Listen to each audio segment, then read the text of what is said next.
नमस्कार मित्रांनो, तुम्हाला माहीत आहे का, जर आजही आपण प्रभू श्रीराम यांच्या जीवनातील फक्त 3 नियम पाळले तर आपले संपूर्ण जीवन बदलू शकते. पण दुर्दैवाची गोष्ट म्हणजे आजच्या काळात लोक श्रीरामांचे नाव घेतात, पण श्रीरामांसारखे जगण्याचा प्रयत्न करत नाहीत. त्यांनी ज्या गोष्टी शिकवल्या आहेत, त्यांनी ज्या गोष्टी दिल्या आहेत, त्या आत्मसात करण्याचा कोणीही प्रयत्न करत नाहीये. ही खूप म्हणजे खूप दुर्दैवाची गोष्ट आहे. आजच्या या विशेष व्हिडिओमध्ये आपण जाणून घेणार आहे श्री रामनवमीचे खरे महत्त्व, प्रभू श्रीरामांचे जीवन आपल्याला काय शिकवते आणि आजच्या पिढीने प्रभू श्रीरामांकडून कोणत्या 3 गोष्टी शिकणे खूप महत्त्वाचे आहे, हे आज या व्हिडिओमध्ये आपण पाहणार आहोत. ते 3 नियम खूप म्हणजे खूप महत्त्वाचे आहेत. ते तुम्ही आपल्या स्वतःच्या जीवनामध्ये आपण आत्मसात केले तर आपले संपूर्ण जीवन बदलू शकते. त्यामुळे हा संपूर्ण व्हिडिओ तुम्ही शेवटपर्यंत नक्की बघा. श्री रामनवमी हा दिवस म्हणजे धर्म, सत्य आणि आदर्श जीवनाचे प्रतीक असलेल्या प्रभू श्रीराम यांच्या जन्माचा पवित्र दिवस. पण मित्रांनो, रामनवमी हा फक्त सण नाही, हा एक जीवन जगण्याचा मार्ग आहे. श्रीरामांचा जन्म प्राचीन काळी अयोध्या नगरीमध्ये राजा दशरथ नावाचे एक महान आणि पराक्रमी राजा राज्य करीत होते.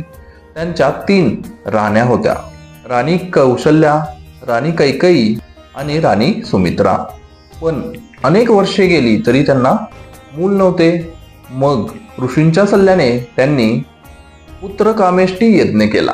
या यज्ञाच्या फलस्वरूप भगवान विष्णूंनी अवतार घेतला आणि राणी कौशल्याच्या पोटी भगवान श्रीरामांचा जन्म झाला. हाच दिवस म्हणजे रामनवमी. त्या क्षणी संपूर्ण अयोध्या आनंदाने उजळून गेली.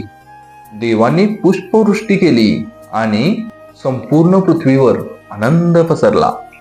प्रभू श्रीराम यांचे जीवन म्हणजे आदर्श जीवनाची सर्वोत्तम शिकवण आहे. आजच्या काळात तरुण पिढी किंवा काही लोक असे म्हणतात की आजच्या काळात श्रीरामांसारखे जगणे शक्य नाही. पण सत्य काय आहे माहीत आहे का? आपण श्रीरामांशी आपली तुलना कधीच करू नये. पण त्यांनी जे विचार दिले आहेत ते घेणे खूप म्हणजे खूप गरज आहे. सत्य हेच आहे की आजच्याच काळामध्ये आपल्याला सर्वांना प्रभू श्रीरामांचे विचार आत्मसात करून त्यांच्या विचारांप्रमाणे आपण पुढे जाणे खूप गरजेचे आहे. कारण आज समाजात पाहिले तर खोटेपणा वाढत आहे, अधर्म वाढत आहे, स्वार्थ वाढत आहे, कुटुंबामध्ये भेदभाव वाढत आहेत आणि महत्त्वाची गोष्ट म्हणजे काय तर सर्वत्र खूप म्हणजे खूप सर्वांना म्हणजे माणुसकी ही हा जो प्रकार असतो ना, हा राहिलेलाच नाही आहे असं आपल्याला काही गोष्टी दिसतात. पण श्रीरामांनी आपल्याला शिकवले आहे सत्यावर चालणे, आई वडिलांचा सन्मान करणे, कधीही वचन न तोडणे, संकटामध्ये शांत राहणे.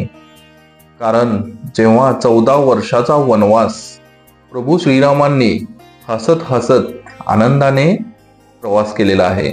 त्यांनी जे शिकवले आहे ते आपण सध्या आत्ता या कलियुगामध्ये आत्मसात करण्याची खूप गरज आहे.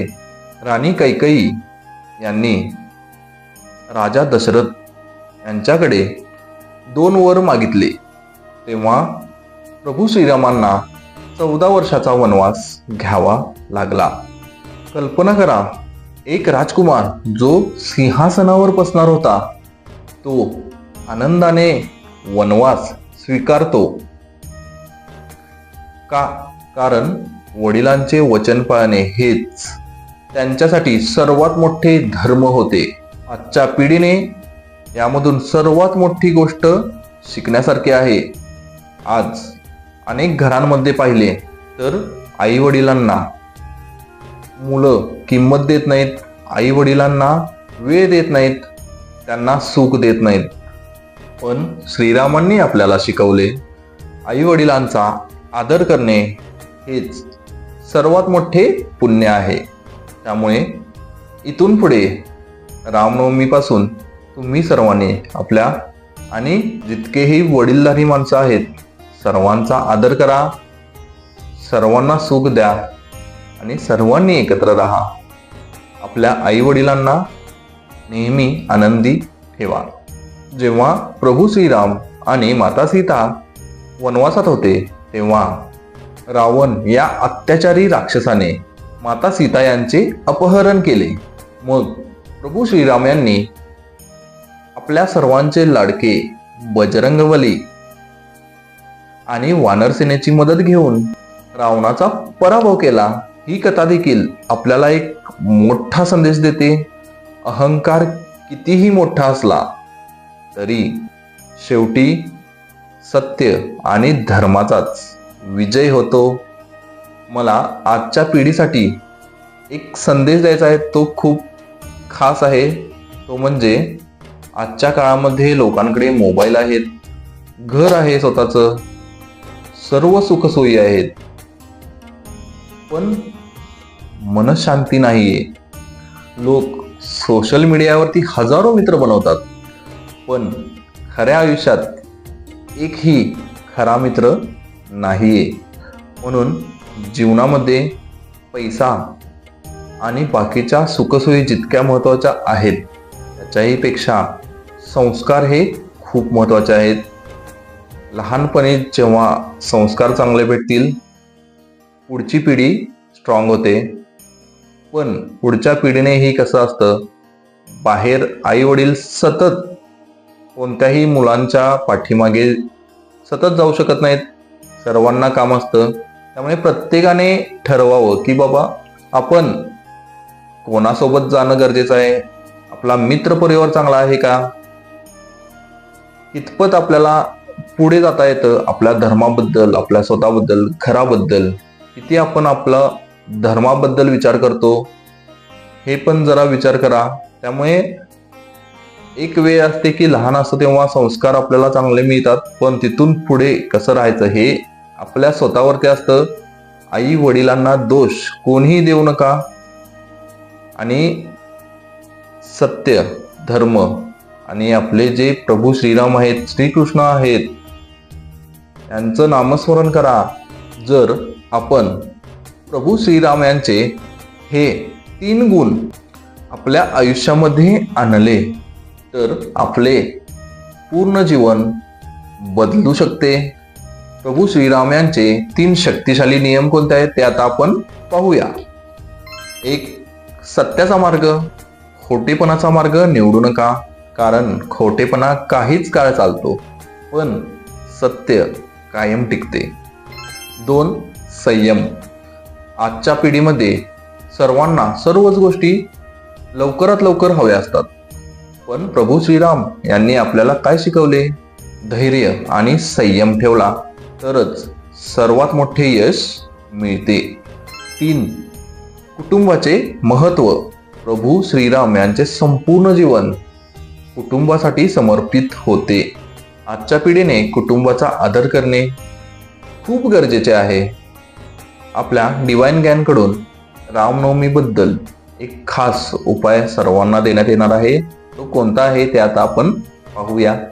सकाळी स्नान करून देवघरामध्ये समोर बसा आणि 108 वेळेला हा मंत्र म्हणा. श्रीराम जय राम जय जय राम. हा मंत्र मन शांत करतो, नकारात्मक ऊर्जा दूर करतो आणि जीवनात सकारात्मक ऊर्जा आणतो. मित्रांनो, रामनवमी हा फक्त सण नाही, तो आपल्याला सांगतो वाईटावर चांगल्याचा विजय नेहमी होतो. जर प्रत्येक व्यक्तीने श्रीरामांसारखे विचार ठेवले तर समाज आपोआप बदलू शकतो. त्यामुळे प्रत्येकाने श्री रामनवमीच्या दिवशीपासून एक संकल्प करा आणि आपल्या आयुष्यामध्ये नामस्मरण करण्याचा प्रयत्न करा. माझं आपल्या सर्व हिंदू बांधवांना हेच सांगणं आहे की खरंच तुम्ही नामस्मरण करा. आत्ताच्या पिढीला याची खूप म्हणजे खूप गरज आहे. तुम्हाला हा व्हिडिओ आवडला असेल, आणखीन तुमची प्रभू श्रीरामांवरती श्रद्धा असेल तर कमेंटमध्ये जय श्रीराम नक्की लिहा आणि हा व्हिडिओ आपल्या मित्रांसोबत, फॅमिली सोबत नक्की शेअर करा. जास्तीत जास्त आपल्या सर्व हिंदू बांधवांपर्यंत तरी हा व्हिडिओ पोहोचू दे. पुन्हा भेटू अशाच आध्यात्मिक व्हिडिओमध्ये. तोपर्यंत जय श्रीराम, हरे कृष्ण, राधे राधे.